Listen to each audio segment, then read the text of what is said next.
आगे बढ़ेंगे और आपको बता दें, मध्य प्रदेश विधानसभा के बजट सत्र की शुरुआत हंगामेदार हुई।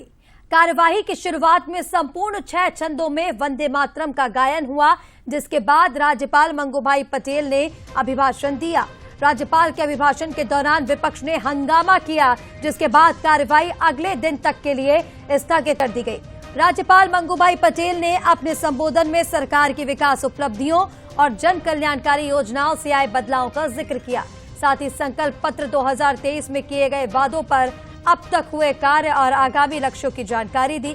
सदन में कई हस्तियों और नेताओं के निधन पर पक्ष विपक्ष के सदस्यों ने श्रद्धांजलि भी दी।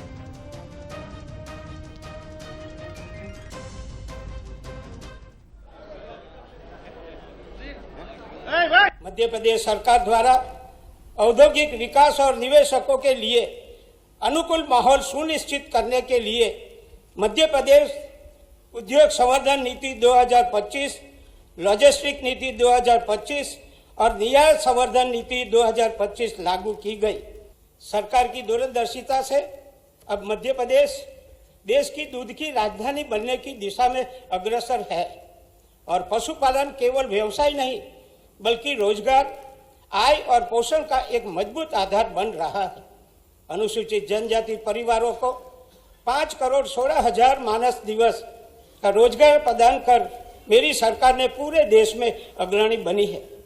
पीएम जन अभियान के तरह अब तक 1,85,000 आवास स्वीकृत कर 1,35,000 आवास पूर्ण कराए गए हैं। आवास पूर्णता में मध्य प्रदेश देश में प्रथम स्थान पर है। कांग्रेस के नेताओं से प्रार्थना करूंगा कि कम से कम अपने प्रदेश की जनता के हित में जो मसौदा तैयार हुआ है उसको सुनो तो, और फिर उसमें अच्छाई है उसको बताओ, कमियां है तो उसको उजागर करो, पर राज्यपाल जी को भी नहीं बोलते देना। यही तो लोकतंत्र का उपहास कर रही है कांग्रेस। और अगर कांग्रेस लोकतंत्र का इस तरह उपहास उड़ाएगी तो कांग्रेस भी पूरे देश और प्रदेश से दूर जाएगी। कांग्रेस विरोध कर रही तो कोई मुद्दों पर विरोध करे, कोई बात नहीं। महामहिम राज्यपाल महोदय का अभिभाषण हो रहा था, अभिभाषण को पूरा पढ़ने नहीं दिया जा रहा, बीच में विरोध कर रही। कांग्रेस की अनुशासनहीनता स्पष्ट दिखाई दे रही। कांग्रेस एकजुट है नहीं, इधर दिल्ली में विरोध करती है, इधर यहाँ विरोध करती। विरोध के अलावा कांग्रेस के पास है नहीं। कांग्रेस को भारत के संविधान को पढ़ना चाहिए और लोक अधिनियम को कांग्रेस को पढ़ना चाहिए। कांग्रेस की ज्ञान की कमी होती जा रही है।